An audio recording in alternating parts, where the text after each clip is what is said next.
Bonjour à tous et bienvenue à cette formation intitulée Comment rémunérer vos représentants pour les motiver. Alors, bienvenue Frédéric Lucas, bienvenue dans le studio Fibre Noire Ligne Québec. C'est avec grand plaisir que nous accueillons Frédéric, un expert en vente. Frédéric me disait que vous avez fondé Prima Ressources il y a 7 ans. Vous accompagnez des équipes de vente depuis donc 7 ans. Exact. Et vous faites ça de façon régulière. Quel genre d'intervention vous faites auprès des équipes de vente, en fait? OK, excellent. Bien, tout d'abord, merci de me recevoir aujourd'hui, Simon, c'est grandement apprécié. Je dirais que quand on intervient auprès d'une entreprise, dans la majorité des cas, ça va partir d'une frustration ou d'une forme d'insatisfaction de la part soit des actionnaires, soit du président, soit du VP des ventes qui est en place à l'égard de la croissance. OK? Dans toutes les situations, donc, ces individus-là trouvent que la croissance n'est pas aussi forte qu'elle devrait l'être. Ils devraient en faire beaucoup plus qu'actuellement. Certains sont en décroissance, certains sont plats, certains sont en légère augmentation, mais dans tous les cas, on a le potentiel de faire beaucoup plus ce qu'on fait présentement. Et je dirais que c'est probablement l'élément qui caractérise le mieux les entreprises qui nous approchent avec lesquelles on intervient. Et il faut constater quand même que la croissance est intéressante. De toute façon, les gestionnaires vont toujours vouloir davantage. La croissance n'est jamais aussi élevée qu'on l'espère. Et si ce n'est pas le cas, on n'a pas d'affaires. Oui, en effet. Alors, on va parler du sujet précis. Alors, je me répète, comment rémunérer vos représentants pour les motiver. D'abord, Frédéric, pourquoi un tel sujet? Pourquoi c'est important? C'est important parce que quand je regarde les demandes qui viennent à moi, on est connecté à différentes associations, différents regroupements, pas juste de gens d'affaires, de chefs d'entreprise. Et à peu près la moitié des demandes d'expertise qu'on a, des questions qu'on a, concernent la rémunération. La moitié, absolument. OK? Donc, en regardant ça, nécessairement, on voit que c'est une préoccupation assez fréquente pour les gens qui ont une responsabilité de gestion des ventes. Alors, je parle pas de la vente là, sur le terrain, mais vraiment les gens qui ont à gérer une équipe de vente, de développement d'affaires, chargée de la croissance, chargée d'augmenter le chiffre d'affaires ou d'augmenter les profits. Dans la moitié des cas, on voit que la rémunération revient. Et pourquoi vous? Pourquoi vous êtes super bien placé pour nous parler de ça? Pour 2 raisons. Ces raisons-là, je vais les lier principalement à nos partenaires. On travaille avec un premier partenaire qui a un entrepôt de données, je vais appeler ça comme ça, sur plus de 3/4 millions de vendeurs sur leur facteur de surperformance, de sous-performance en vente, plus de 60 000 directeurs des ventes. Donc, un échantillon de données gigantesque à l'égard de la performance en vente et ce qui fait en sorte que des organisations vont surperformer, d'autres vont sous-performer. L'autre, il est un autre partenaire qu'on a qui se spécialise dans la rémunération pour les organisations de vente et qui a développé une technologie qui nous permet de savoir avec précision combien une entreprise devrait payer ses vendeurs. Oh. Okay. Basé sur son marché, basé sur le prix de vente des produits, puis tout ça. Il y a toutes sortes de variables qui entrent en... C'est une bonne question. En fait, non pas basé sur le marché. Souvent, il y a la rémunération, les gestionnaires vont beaucoup trop baser ça sur le marché, qui est un facteur. Hein? On ne s'en cache pas, il faut regarder la concurrence, puis on va le voir là, dans quelques instants dans ce qui caractérise un bon plan de rémunération. Il faut regarder la concurrence, mais ce qu'on va regarder aussi, c'est le feedback des vendeurs, les commentaires qu'ils ont sur leur propre plan de rémunération, leur zone d'insatisfaction, ça aussi, on va en parler. Donc, beaucoup de vendeurs qui sont critiques à l'égard du plan de rémunération et sur les informations financières de l'entreprise. On va utiliser donc les revenus et les dépenses de l'entreprise pour être capable de déterminer et de bâtir le plan de rémunération. Vous allez voir pourquoi là, dans le courant de la présentation. Parlons-en. Parle-nous de ton agenda. Alors, il y a 4 grands thèmes qu'on va aborder aujourd'hui. Le premier, c'est quels sont les résultats d'un bon plan de rémunération. Donc, avant de rentrer dans le dans le comment on bâtit un bon plan de rémunération, puis les variables à considérer, je vais essayer de donner un bon portrait de la fin. Donc, ça devrait ressembler à quoi quand on a atteint l'objectif, donc quand on a bâti une structure de rémunération qui est bonne, qui est efficace. Okay? Ensuite de ça, on va voir quelles sont les bonnes raisons qui motivent le changement de rémunération. Et oui, il y a des bonnes raisons de changer la rémunération et il y a aussi des mauvaises raisons. Et malheureusement, dans le 50% des gestionnaires qui viennent à moi avec des interrogations, des questions sur la rémunération, quand on creuse, les raisons qui motivent ces changements-là ne sont pas les bonnes. Ça ne devrait pas être la rémunération qui devrait être leur premier focus. Donc, on va essayer de comprendre quand est-ce que c'est une bonne idée de changer la façon dont je paye mes vendeurs, puis quand est-ce que c'est peut-être pas une si bonne idée que ça, puis que je suis en train de travailler sur le mauvais problème. Oui. Ensuite, on va voir comment construire un bon plan de rémunération. Hein? Qu'est-ce que je dois considérer? Quels sont les éléments que nous, chez Prima Ressources, on regarde pour aider donc une entreprise, un client à bâtir un plan de rémunération efficace. Et finalement, je vais parler des différentes variables à considérer. Donc, beaucoup de questions vont tourner autour de combien de salaires fixes je devrais donner, combien de commissions, combien de variables je devrais avoir. Donc, je vais essayer de vous donner les différentes variables qui influencent justement le split entre le salaire fixe et la commission de l'autre côté. Alors, avec ça, là, je pense qu'on va couvrir la grande majorité des interrogations et des questions des gens qui sont sur le webinaire, je l'espère. En passant, pour ceux qui ne nous ont pas entendus en préambule, tout au long du webinaire, vous avez dans l'interface WebEx la possibilité de nous poser des questions. Et tout au long du webinaire, on va faire notre possible pour intégrer ces questions-là à la présentation. Puis je me fie beaucoup sur toi, Simon, pour être capable de faire ça. Donc, un bon plan de rémunération, ça ressemble à quoi? Ça va donner quoi? Le premier élément, c'est que ça va donner de la flexibilité. L'erreur qui est commise par beaucoup de gestionnaires, c'est de désigner le plan de rémunération en s'utilisant eux comme étant le modèle, en assumant que ce qui les motive eux personnellement va motiver tout le monde. Or, ce qui va motiver un individu va varier donc d'une personne à l'autre et notre plan de rémunération doit prendre ça en compte, doit prendre en compte donc les différentes façons dont les gens sont motivés, donc doit offrir une flexibilité à cet égard-là. L'autre élément d'un bon plan de rémunération, c'est qu'il va offrir un potentiel de revenus élevé. Ce que beaucoup d'organisations et de gestionnaires ne réalisent pas, c'est que le plus gros potentiel d'augmentation de leurs ventes ne vient pas des vendeurs qui sont médiocres et qui n'atteignent pas leur chiffre. Ils proviennent des vendeurs qui sont déjà performants, qui atteignent ou même dépassent les objectifs qui sont fixés, mais qui, avec un bon plan de rémunération, pourraient générer beaucoup plus de revenus pour l'organisation. Donc, il faut que ça offre un potentiel de revenus élevé pour mes meilleurs vendeurs. Et de l'autre côté, je ne suis pas en train de dire qu'on doit tolérer les vendeurs médiocres, mais ça, je vais en parler tantôt. En fait, un bon plan de rémunération va faire en sorte que, de façon naturelle, je vais éliminer les vendeurs sous-performants. La façon dont je paye mes vendeurs va faire en sorte que je me débarrasse de ces joueurs médiocres-là sans avoir besoin de les mettre à la porte dans le terme terrain ou de les redéployer, si je veux utiliser le terme gentil. Dans un troisième temps, ça doit être simple à calculer. Le vendeur doit être capable de dire si je fais telle vente, ça me rapporte combien. Et doit donner le sentiment au vendeur qu'il a du contrôle sur l'argent qu'il peut gagner et sur la façon dont il peut aller chercher cette rémunération. Je comprends très bien.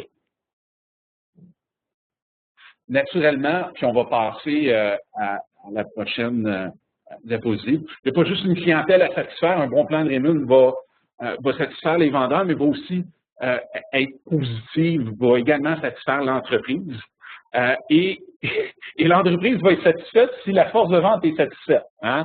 Il y a probablement beaucoup de gestionnaires des ventes qui sont aux prises avec un paquet de pourquoi et de plaintes et de commentaires et de demandes d'augmentation au niveau de la rémunération de la part des vendeurs. Donc, on veut essayer de diminuer ça le plus possible, voire même l'amener à zéro.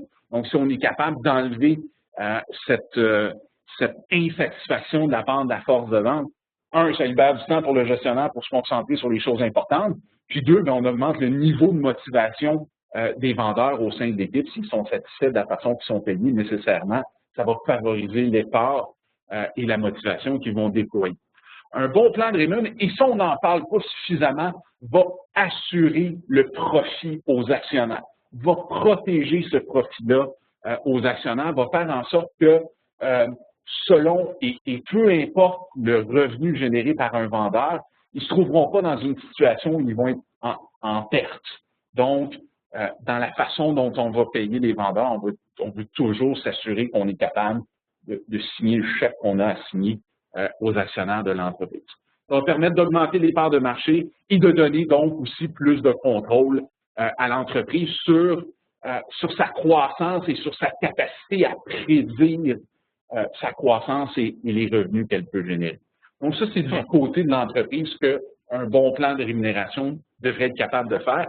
Alors, je pense que déjà avec ces points-là, les gens qui nous écoutent là, peuvent se faire une bonne évaluation mentale de leur plan de rémunération et est-ce que ça rencontre les différents points dont on vient de parler. Donc, je suis en train de parler, c'est incroyable comme c'est important. Les retombées d'un bon plan de rémunération, un plan de rémunération juste, peuvent être très, très importantes. Quel est le pourcentage d'entreprises qui, justement, n'ont pas un bon plan et se concentrent ailleurs pour essayer d'augmenter les ventes? Est-ce que c'est un problème? Là, tu as dit tout à l'heure que 50% des gens, des entreprises viennent te voir parce que c'est relié au plan de rémunération, mais pas conscient du problème aussi.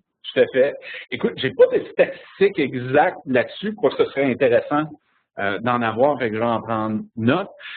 Mais si tu permets, je modifierai un petit peu ta question. La question est davantage, je pense qu'il y a une sensibilité, il y a une conscientisation à l'égard de l'importance du plan de rémunération et de l'impact que ça peut avoir sur la performance des vendeurs. Le problème, les gestionnaires en sont conscients. Le problème, c'est que c'est pas bâti de la bonne façon. Le problème, c'est que quand la structure de rémunération est donc élaborée et désignée, elle n'est pas faite en considérant les variables que je viens d'énumérer. Okay? Donc, la question serait plus quelle proportion des gestionnaires ou des entreprises sont conscients ou pas conscients que leur plan de rémunération n'est pas optimal et pas efficace. Et souvent, ils vont le voir seulement à la fin de l'année, quand ils vont regarder leurs états financiers et qu'ils vont dire « Oh, on n'a pas fait le profit qu'on était censé faire. Hein? La ligne d'en bas n'est pas là où elle est censée être. » Alors, bon, j'ai déjà partagé pas mal d'éléments. On va renvoyer la balle vers ceux qui nous écoutent avec une petite question. J'aimerais savoir quel est votre défi en matière de rémunération de votre force de vente. Donc, présentement, en ce qui a trait à comment et combien vous payez votre force de vente, quel est votre principal défi? Alors, je vois que les gens ont déjà commencé à répondre. Non, on va l'ouvrir. On va l'ouvrir, génial. Alors, ce serait la deuxième. Tout à fait. Alors, pour ceux qui nous écoutent, dans quelques instants, vous allez voir une question apparaître à votre écran. Alors, on va vous demander de prendre quelques instants pour répondre à la question, qui est essentiellement en matière de rémunération, quel est votre principal défi? Alors, j'invite tous les participants à prendre quelques instants pour sélectionner une des réponses à l'écran. Alors, oui, Michel, pour répondre à ta question, en effet, la présentation sera disponible. La PPT sera disponible. Il y a un courriel qui va vous être transmis demain, 9 h, avec la PPT et avec également la formation enregistrée, donc en format différé.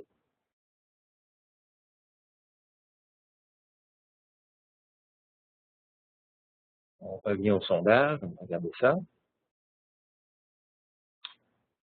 Excellent. Alors, on a à peu près le tiers des gens qui n'ont pas répondu encore. Alors, si vous n'avez pas répondu, on vous invite à prendre un petit 3 secondes pour cliquer un des choix. Merci à ceux qui viennent de le faire. Alors, si vous ne trouvez pas le sondage, c'est la petite flèche juste à gauche de sondage. Vous ouvrez ça et vous allez voir les choix de réponse. Alors, on voit déjà des tendances qui se dessinent. On voit déjà des tendances qui se dessinent et la tendance est structurer ma rémunération pour motiver. Alors, je pense qu'il y a beaucoup de gens qui écoutent, qui soupçonnent que leur rémunération ne fait pas un bon travail de motiver leur équipe des ventes. Et ensuite de ça, la deuxième question, aligner la rémunération sur les stratégies de l'entreprise. Alors, je vais peut-être me permettre un commentaire à ce niveau-là. Si on partage tout de suite? Oui, partageons, tout à fait. On a presque la totalité qui ont répondu. Fait que sur ce deuxième élément-là, aligner la rémunération sur les stratégies de l'entreprise, ce qui est important de comprendre, c'est que la rémunération a une date d'expiration. Ça a un shelf life. Et c'est pas quelque chose qu'on désigne une fois puis qui va durer 10 ans ou 15 ans, parce que les stratégies d'entreprise vont changer de façon plus fréquente et naturellement, la façon dont on paye nos vendeurs doit s'aligner sur les stratégies d'entreprise. Alors, on peut estimer que probablement aux 3 à 5 ans, les stratégies ont suffisamment changé, évolué pour justifier un changement de rémunération. L'autre analogie que je fais… 3 à 5 ans. Donc, la structure, si une entreprise va te voir, voici, on a optimisé notre structure de rémunération, suggère finalement une mise à jour à chaque 3 à 5 ans. À peu près. Ça va toujours dépendre de leur environnement, de leur marché, de l'agressivité de leurs compétiteurs. Donc, ces variables-là vont influencer, mais typiquement 3 à 5 ans. Pour des secteurs qui sont plus stables, on pourrait probablement tendre vers le 7 ans, mais je pense qu'on a une bonne règle générale.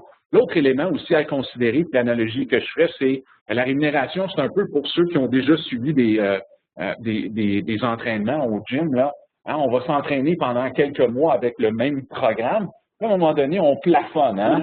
Puis là, on ne voit plus d'évolution, on ne voit plus de changement. Donc, c'est un petit peu le même principe au niveau de la rémunération. Donc, c'est comme si on avait un programme d'entraînement, puis éventuellement, nos gens arrivent, ils plafonnent. Là, il faut les changer de programme. Il faut changer la façon dont on les entraîne, dans ce cas-là, dont on les paye, pour être capable de passer au prochain palier, de continuer à générer une croissance. Donc, c'est un outil pour éviter que la complaisance s'installe carrément.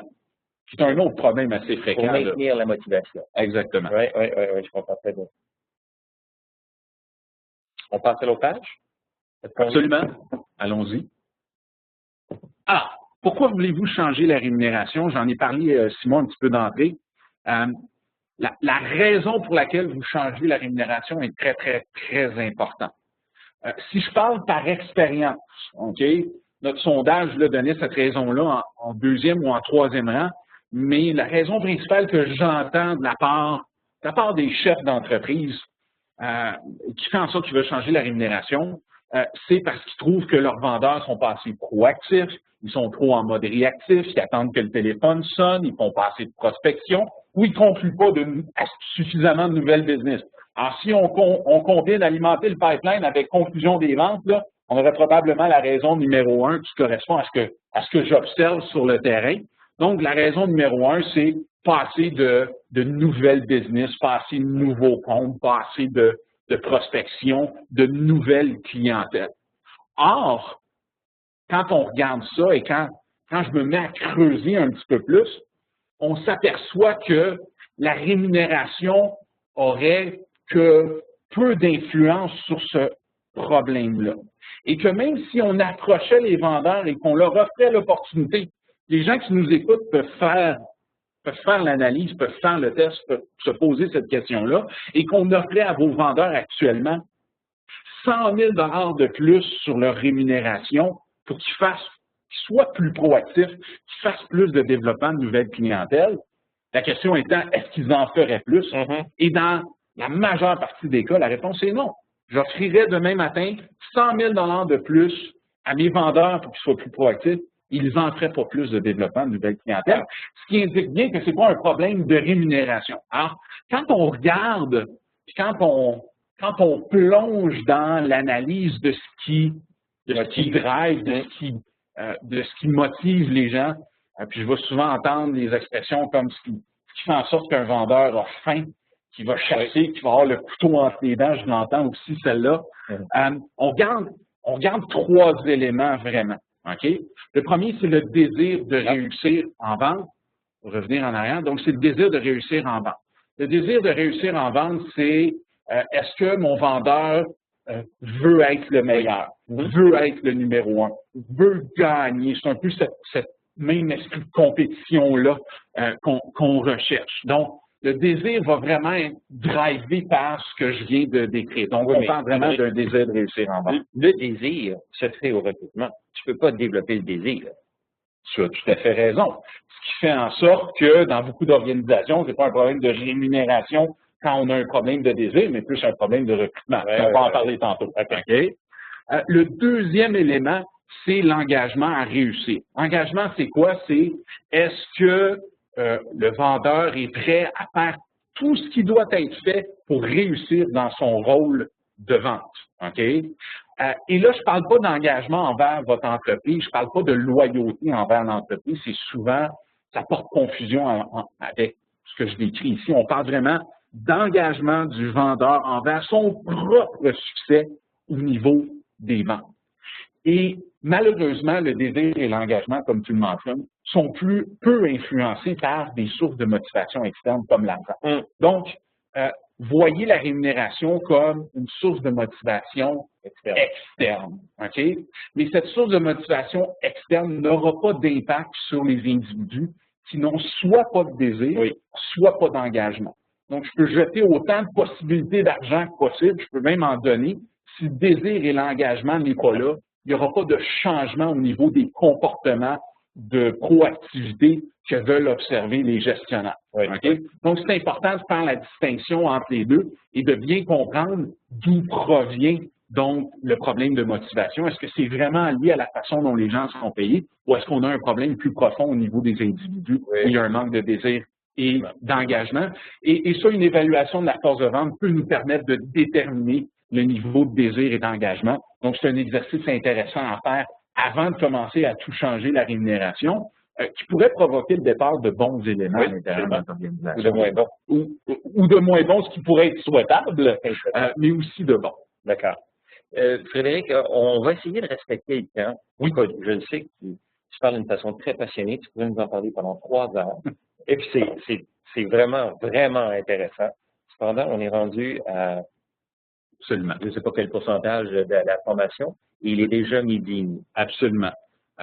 Donc, merci pour ce rappel. Je rythme la conversation avec l'horloge que je vois à l'écran.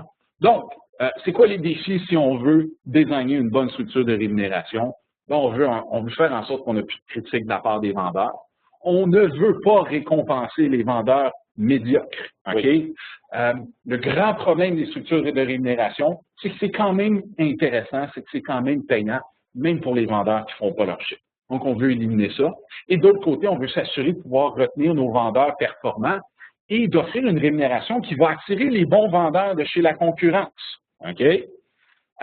On veut éliminer les poches de profit de perte. Ce qu'on constate, c'est que selon le niveau de revenus généré par un vendeur, l'entreprise peut se retrouver donc à trop payer ses vendeurs, donc être en perte pour la performance donnée, et peut se retrouver à l'inverse, à être en surplus de profit. Donc, ce qu'on veut, c'est de la prédictibilité, c'est ce que les actionnaires veulent. Donc, on ne veut pas ces poches de sous-rendement et sur-rendement. Et on veut être capable de prédire l'impact de la nouvelle stratégie sur les résultats. Ça, c'est probablement l'aspect le plus complexe où la technologie que je parlais tantôt peut venir aider. Oui, c'est bien beau, la rémunération peut fonctionner à mon chiffre d'affaires actuel de 20 millions, mais est-ce que ça va être encore le cas quand je vais être rendu à 30 ou à 40 ou à 60 millions? Donc, on va être capable de voir, on va être capable de projeter l'impact que cette rémunération-là va avoir. Bon. L'autre défi, je pense, qui est beaucoup entre les deux oreilles des gestionnaires, et c'est d'être capable de voir ces vendeurs comme un centre de profit. Là, Simon, tu vas sûrement me dire, ben, c'est évident, je pense que tout le monde voit ces vendeurs comme un centre de profit. Puis oui, quand on le positionne comme ça semble très, très logique.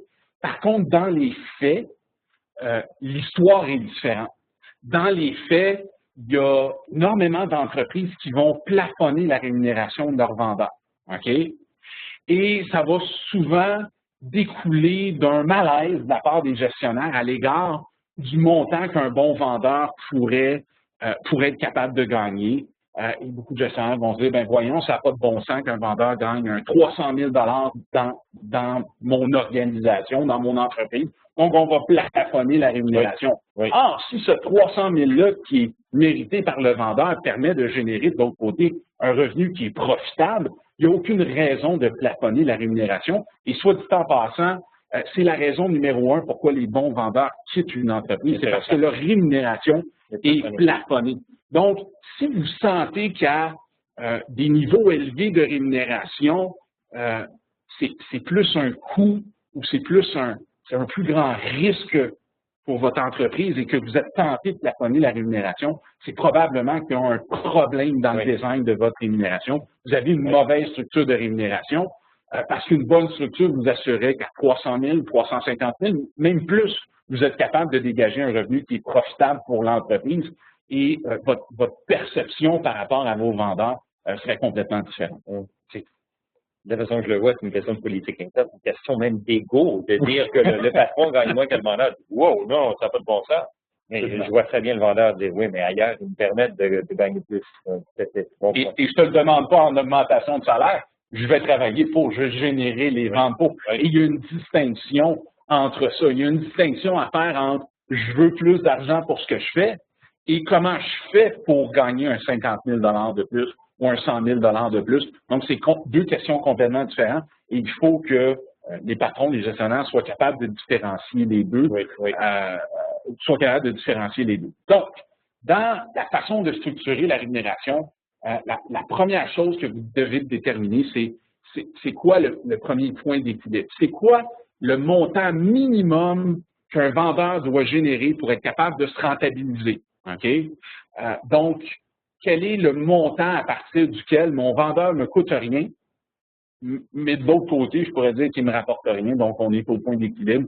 C'est une notion financière là, répandue. Donc, si j'offre, par exemple, une rémunération avec un salaire de 50 000 $ et que mon pro forma financier des ventes est 10 %, donc ça veut dire que j'ai besoin de 500 000 pour être capable de récupérer le 50 000 que je ne faut que ma personne me génère 500 000 $ de vente. C'est connu de toutes les entreprises. C'est relativement connu. Par contre, si on regarde un peu plus loin, pour être capable de faire ça, il faut être capable de connaître et de décortiquer quels sont les coûts fixes de l'entreprise et quels sont les coûts variables. Donc, les coûts fixes sont ceux qui n'augmentent pas, même si vos revenus augmentent, et les coûts variables étant les coûts qui vont augmenter à mesure que le revenu, donc, va augmenter. Et souvent, là, il y a des relations qui ne sont pas faciles à prédire. C'est la raison pour laquelle, dans les interventions qu'on fait, on va faire une modélisation financière et on va analyser les revenus, comment ils se répartissent par vendeur et quelle est leur vente moyenne. Et de l'autre côté, on va analyser les dépenses de l'entreprise. Un truc dans le design et l'élaboration de la rémunération, c'est d'inclure le profit aux actionnaires dans les dépenses. Donc, de considérer le 10 % ou le 20 %, peu importe quel est le chiffre que vous donnez à vos actionnaires, de le mettre comme une dépense. Donc, quand on détermine le point d'équilibre, justement, on ne détermine pas un point d'équilibre au point où on ne veut pas d'argent et il ne nous coûte rien. Non, on détermine un point d'équilibre où est-ce qu'on est capable de remettre donc aux actionnaires le profit qui est promis, ce qui enlève beaucoup de la complexité dans l'élaboration d'une structure de rémunération. Donc, si on regarde le tableau ici, donc on voit à la gauche complètement le pourcentage de commission qui va augmenter en fonction donc du profit brut. Donc ici, on n'est même pas sur le revenu, on est sur le profit brut mensuel. Donc, d'un point de vue financier et comptable, ça peut être une bonne idée de baser sa rémunération sur le profit brut au lieu de le baser sur le revenu, qui n'est pas nécessairement une mesure représentative de combien il va m'en rester à la fin de l'année. Donc, on le base sur le profit brut. Et là, on voit qu'à mesure qu'on génère plus de profit brut, on va chercher un split, on va chercher un pourcentage de commission qui est plus grand et naturellement, la rémunération du vendeur à l'extrême droite va augmenter de façon proportionnelle. Ce qu'on voit dans le profit brut mensuel, là, à 20 000, c'est le point d'équilibre. À 40 000, c'est le point d'équilibre pour un 30 % de commission. Donc, à mesure qu'on donne une plus grande part du gâteau à notre vendeur, notre point d'équilibre va monter. Donc, dans ce concept de fixation des points d'équilibre qui garantit à l'actionnaire son profit, bien, on fait en sorte qu'on est capable de donner une commission de plus en plus grande à nos vendeurs à mesure qu'ils génèrent plus de revenus. Okay? Donc, c'est la logique en arrière de ça. Et pour un vendeur, comme tu dis, plus de profit brut dans cet exemple-là, absolument. Et profit brut, j'imagine le fait de se baser aussi sur le profit brut va influencer les vendeurs à dire, bon, ben, je vais mettre plus d'efforts sur le produit dont la marge est plus élevée. Exactement. Ce qui fait tout à fait l'affaire de l'entreprise et des actionnaires. Exactement. Et ça donne un plan de rémunération où le vendeur est capable de voir, wow, c'est motivant, je ne suis pas limité à un 20% linéaire de commission, je peux monter à 30, à 40, à 50%, puis je peux aller chercher des 300, 350 000 $ de rémunération. Je vois des entreprises qui vont payer leurs vendeurs des 600, des 700 000 $. Puis pas juste dans le secteur des TI, souvent on a cette impression-là, le secteur des TI va payer des rémunérations qui ont pas d'allure, qui sont pas abordables pour des entreprises comme nous dans le manufacturier. Une compagnie qui fabriquait des briques, OK? On s'entend que c'est assez traditionnel, assez conservateur comme secteur, et les vendeurs gagnaient à hauteur de 700 800 000 $ par année sur naturellement atteindre les différents objectifs qui étaient fixés. Donc, c'est toujours une question de se poser combien mon vendeur doit être capable de vendre pour que ce soit profitable pour moi, et quelle rémunération ça donne au bout d'année. Un autre des éléments importants à considérer dans la façon dont on structure la rémunération, c'est la période d'intégration. Il y a 3 composantes importantes à la période d'intégration. Tout d'abord, il y a une période de transition de 30 jours. Ça ne change pas, c'est coulé dans le béton, c'est toujours 30 jours. Ensuite de ça, il y a une période d'apprentissage.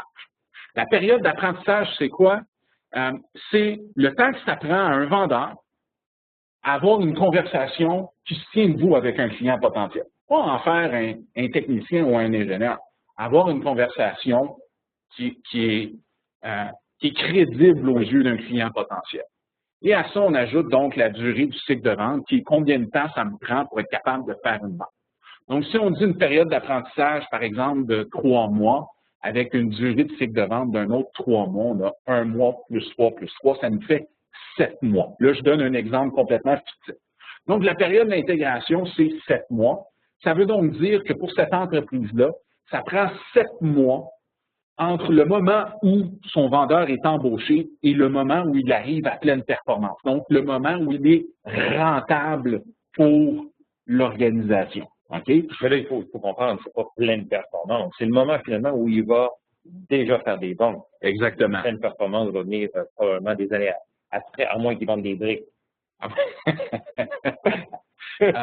On parle d'un niveau où le vendeur va être rentable pour l'organisation dans cette période d'intégration-là. Donc, après 7 mois, on s'attend à ce que le vendeur soit capable d'atteindre un point où il paye son existence puis où est-ce qu'il génère un profit pour l'organisation.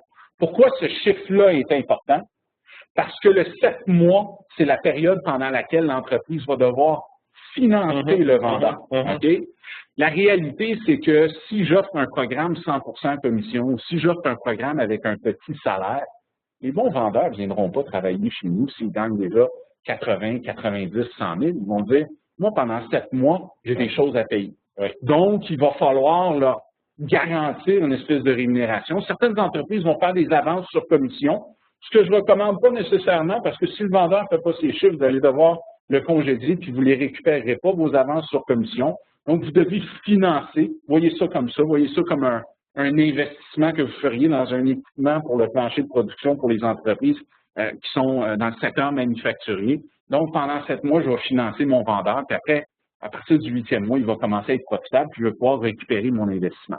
Par contre, pourquoi c'est important? C'est que si je suis capable de prendre cette période-là et de la réduire de 7 mois à, disons, 4 mois, bien, au lieu de financer pendant 7 mois, je vais financer pendant seulement 4 mois. Ça va me coûter moins cher. Mon risque va être moins grand. Puis, je vais être capable de scaler beaucoup plus rapidement parce que je vais pouvoir réutiliser mon cash, mes liquidités. On sait que c'est le nerf de la guerre, beaucoup plus rapidement dans l'embauche d'un autre vendeur qui va contribuer à ma croissance. Donc, il y a un facteur, il y a un élément qui détermine la capacité à grandir pour les entreprises dans cette période d'intégration. On se comprend que 4 mois, c'est très court. C'est très court. Et ça va changer d'une entreprise à l'autre et ça va changer d'un marché à l'autre, d'un produit à l'autre.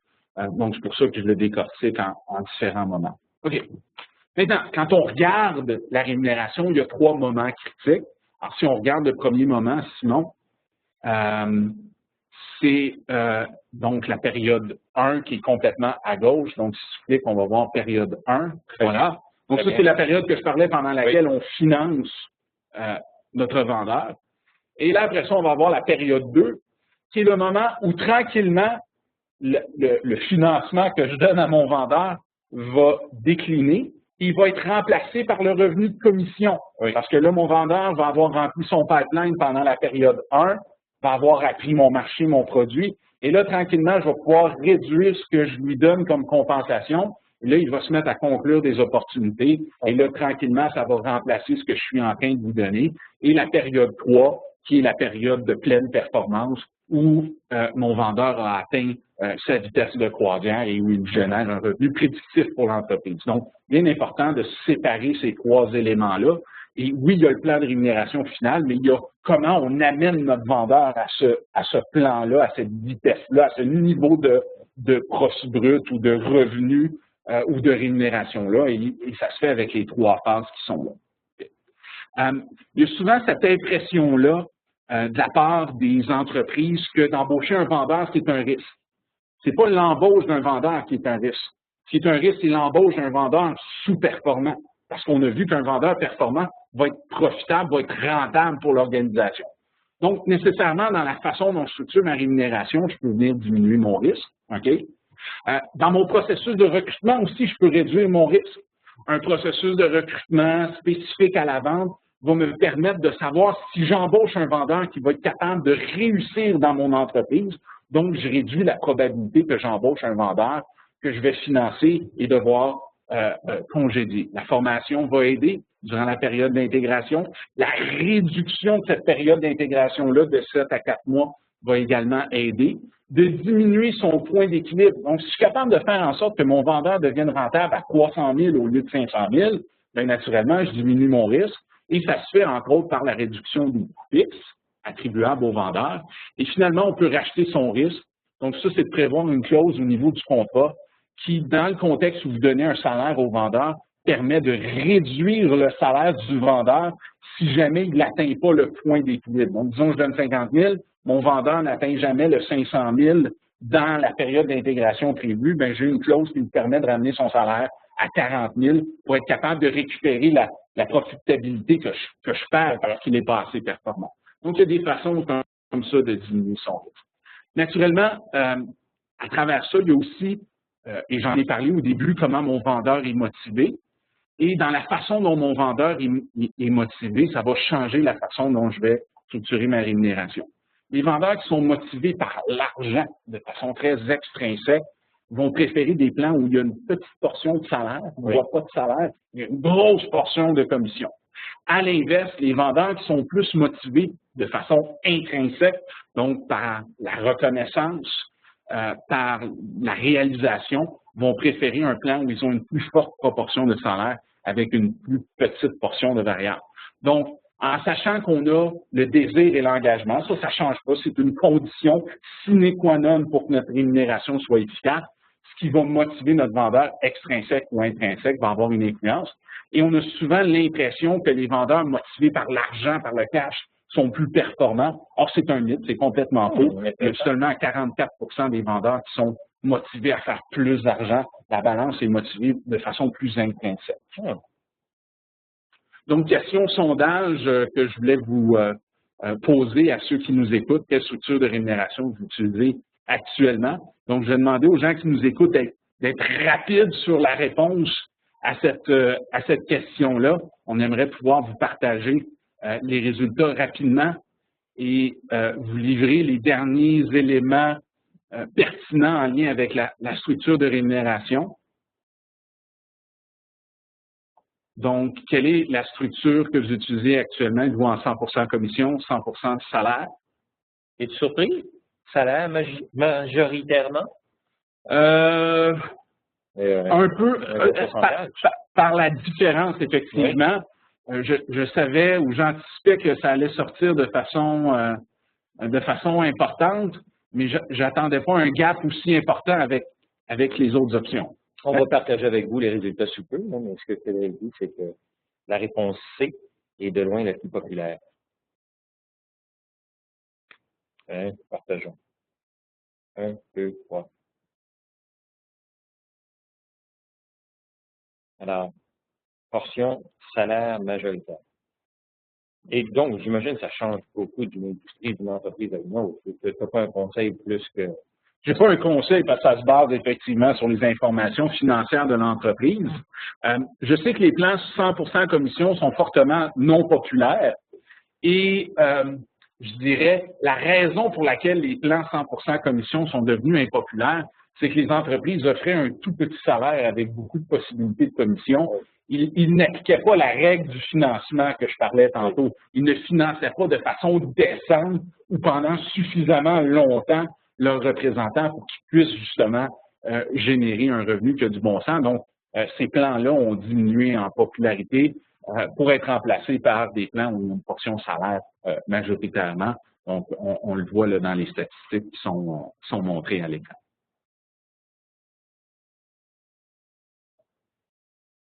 Alors, qu'est-ce qui va influencer la proportion du salaire versus la proportion de commission ou de variable? Je l'ai dit il y a un instant, le type de motivation va être un élément.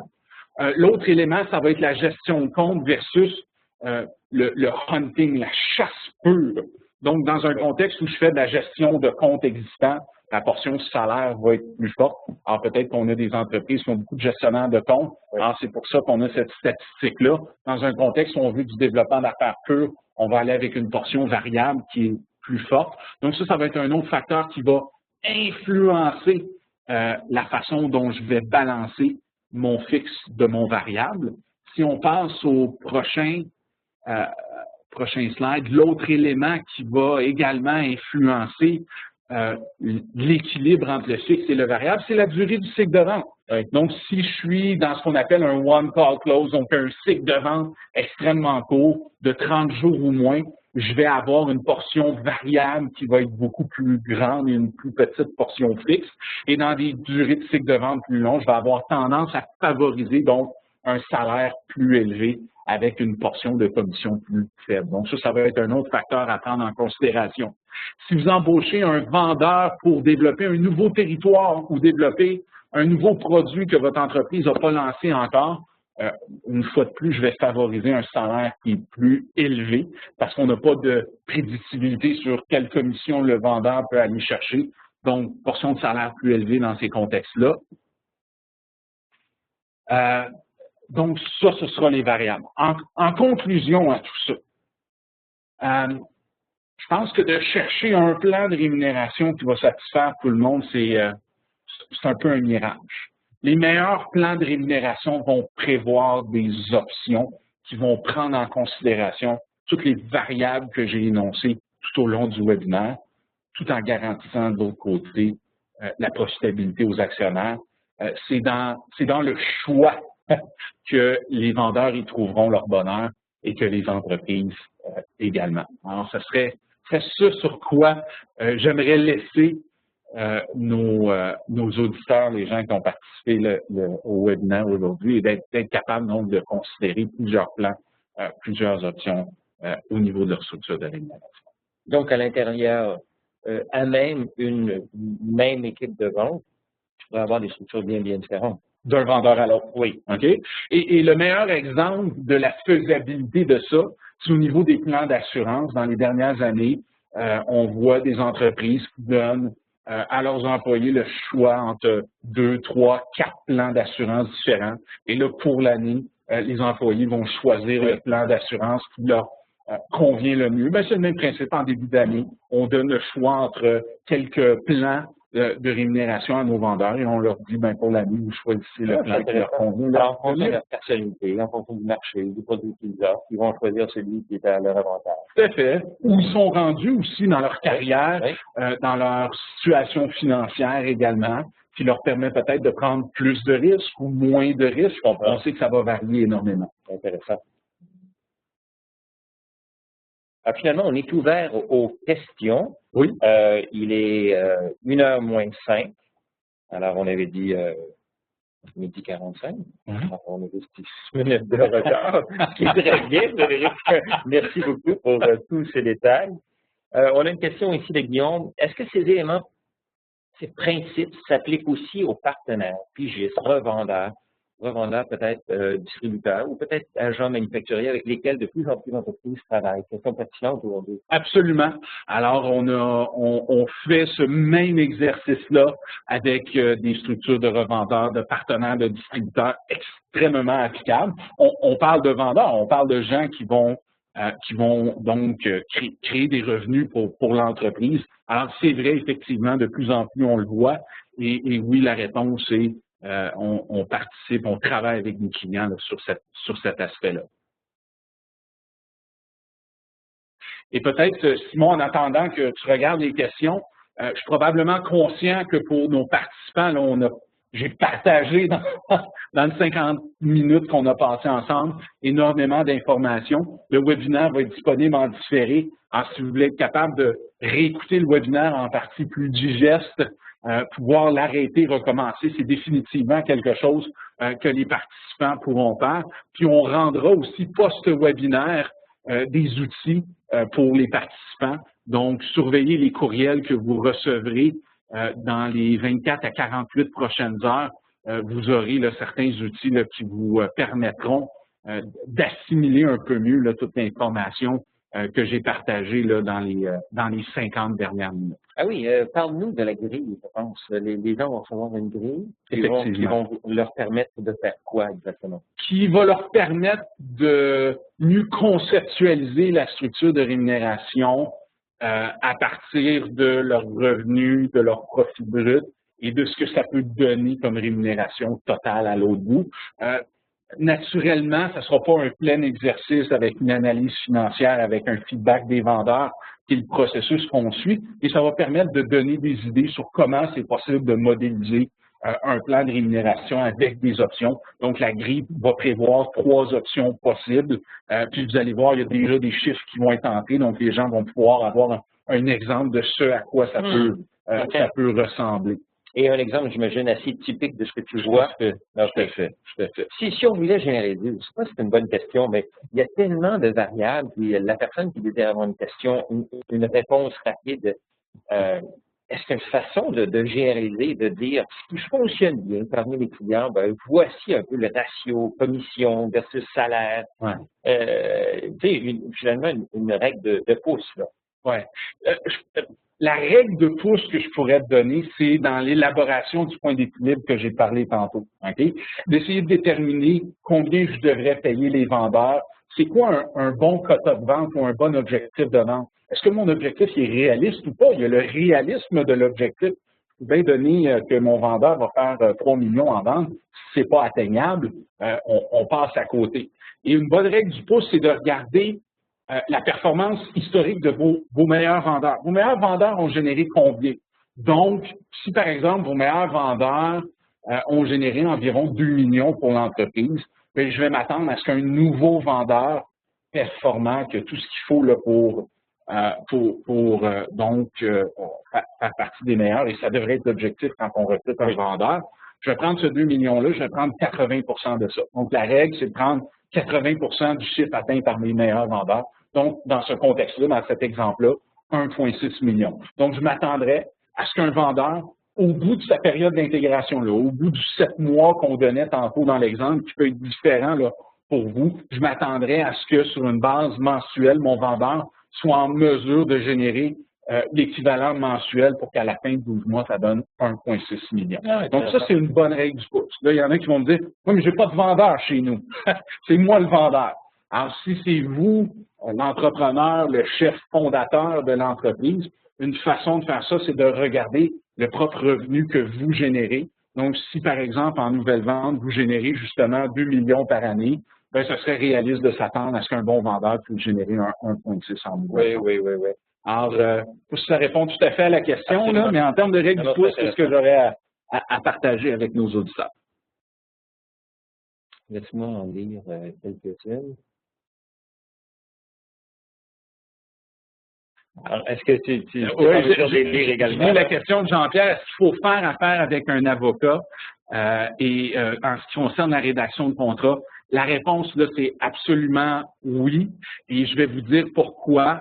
Sinon, tu n'as pas idée le nombre de clients avec qui je consulte qui n'ont pas de contrat, de non-concurrence, de non-divulgation et de non-sollicitation. Ça prend ça avec vos vendeurs. C'est un risque majeur pour l'entreprise quand elle a des vendeurs qui sont performants et qui peuvent partir sans aucun recours avec la liste de clients, avec toutes les informations. Il y a beaucoup de propriétaires qui disent « Oui, mais ça ne tient pas en cours. Okay? » Et à ça, je dirais, c'est pas une excuse qui est valide. Okay? Si vous avez quelque chose en place, un bon avocat va vous aider à designer quelque chose qui va tenir, au moins, vous allez avoir des poignées, vous allez avoir quelque chose. Si vous n'avez rien, vous n'avez absolument pas de recours. Alors, ça, c'est un oui définitif. Là. C'est des centaines de milliers de dollars qui sont en jeu. Ça vient d'arriver à un de mes clients. Malheureusement, n'a pas écouté mon conseil et qui a perdu un de ses bons vendeurs. Et environ, à date, là, on est un mois et demi plus tard, c'est 350 000 de vente qu'il a déjà perdu à cause de ça. Donc, félicitations de ses clients. Tout à fait, tout à fait. Est-ce que oui, Jacques, la vidéo sera éventuellement disponible. En fait, éventuellement, c'est demain matin, 9h. On va vous faire parvenir le lien. Une autre question ici de Romuald. Comment gérer un mode de commission pour une entreprise vendant à la récurrence? Donc, finalement, ça fait un peu référence au gestionnaire de compte dont tu parlais tout à l'heure. Tout à fait. Le conseil rapide que je peux donner, puis ça va varier en fonction d'une entreprise à l'autre avec l'analyse financière qu'on va en faire, c'est de ne pas donner une commission éternelle sur la récurrence et que 5 ans plus tard, mon vendeur puisse encore encaisser une commission de ce qu'il a généré sur un revenu ou une vente d'il y a 5 ans. Alors, ce qu'on conseille généralement, c'est de considérer un pourcentage décroissant des ventes passées. Donc, la première année, on va considérer 100% naturellement. La deuxième année, 75% des ventes et en diminution jusqu'à 0 à l'entreprise de fixer ce avec lequel elle est confortable. Est-ce qu'offrir des incitatifs de vente, carte cadeau, doit être fait en continu ou encore à l'occasion? OK. Ça, c'est une question importante. Le plan de rémunération n'enlève pas la nécessité d'avoir des programmes incitatifs de l'autre côté. La rémunération va favoriser l'atteinte des chiffres de vente. Les programmes incitatifs doivent être beaucoup plus court terme, OK, et doivent favoriser des zones d'activité ou de comportement spécifiques. Par exemple, je veux que mes vendeurs fassent plus d'appels ou obtiennent plus de références. Ou vendent plus tel produit soudainement. Ça, je le déconseillerais. Ah oui, OK? Alors, je le déconseillerais. Je conseillerais les programmes incitatifs davantage en amont sur ce qui se passe, donc plus sur les activités et les comportements. Parce que si on le fait sur les résultats, souvent, ce qui arrive, c'est que c'est toujours les mêmes qu'on gagne. Alors, on veut s'assurer qu'un programme incitatif donne une chance égale à tout le monde de pouvoir gagner et non pas celui qui a le plus grand volume de clients parce qu'il est là depuis 10, 12, 15 ans.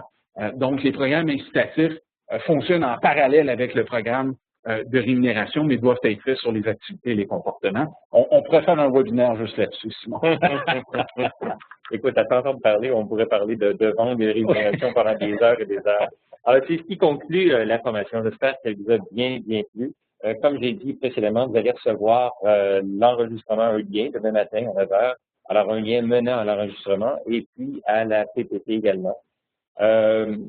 Dernier point, là, on parle un peu de cuisine, là, mais Webex va vous proposer un sondage de satisfaction. Alors, on vous invite à le remplir. Alors, merci. Merci beaucoup, Frédéric. C'était fort agréable. Je pense très instructif pour vous.